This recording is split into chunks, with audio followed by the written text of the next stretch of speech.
Hello everyone, my name is Sai and I'm going to be presenting question 14. So question 14 talks about two concentric spheres, one non-conducting and the other conducting spheres. It's important to know the difference between conductors and insulators or non-conducting because what's going to determine the charge distribution in the object. So conductors have the charges on the outer surfaces and the non-conducting, they have them throughout their volume, right? So when we think about this, the question says that the non-conducting sphere has a charge distributed over the outer surfaces, right? So it's specifically telling you that the the that the non-conducting sphere has them on the outer surface, and then the conducting spheres, they have the a charge of -8, and they are going to be present on the outer surfaces, right? So since we have a positive charge on the inside, then the inner surface has to have a charge of magnitude equal to the one inside, but opposite in sign. So that means that if we have a charge inside of +5, then we have to have the same magnitude, but different sign. So it has to be -5, a -5 charge. That's going to be in the inner surface. And the outer surface, since we have a net charge of -8, then what we just do is -8 has to be equal to -5 plus a specific value. And that's going to give you -5 plus -8 plus 5. And that charge is going to be equal to -3. And that's what we have right here in our answer. So now when talking about part B, we have to find the magnitude at different distances from the radius, right? So we have when R is less than R1, what do we have? Well, we have it inside the non-conducting sphere.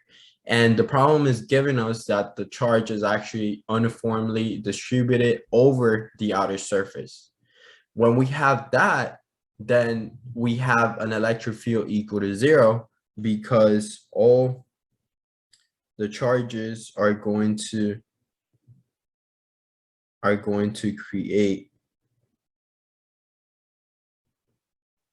an electric field if it's in the center. Now, if it's not in the center, we go by Gauss's law, saying that the electric field is equals to the charge inside divided by the area times C.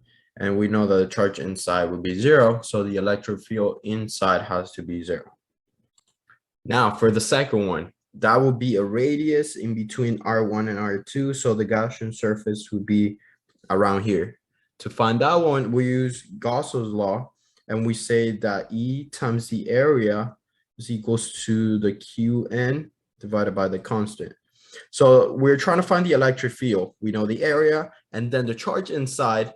Since the only thing that we have inside would be the non-conducting sphere, the charge is going to be the +5. So if we set that equation, then we know that the area would be the 4 pi r's. The 4 pi r in this case would be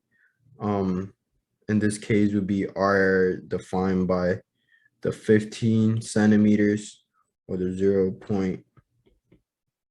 0.15 square times the constant, and then on top we have the charge, which would be the 5.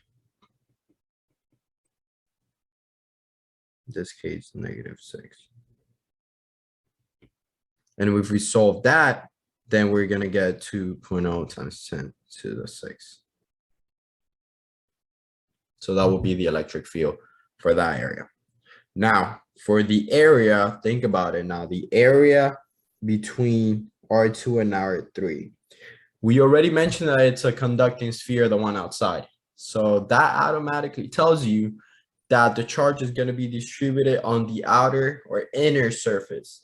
So anywhere within those lines, the electric field is going to be 0.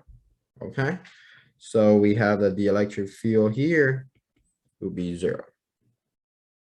Now, at the end, we have an outside area completely outside of the sphere. So the Gaussian surface would be outside of the sphere.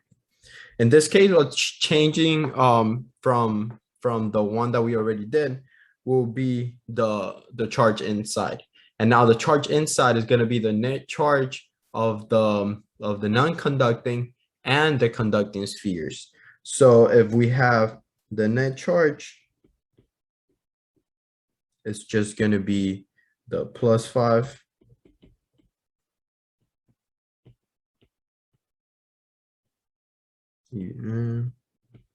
which is going to give you a -3.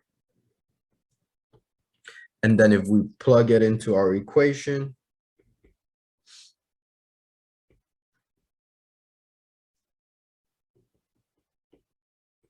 it's going to give you, in this case, the radius is already given, and it would be 0.35 squared times 8.85 times 10 to the -12.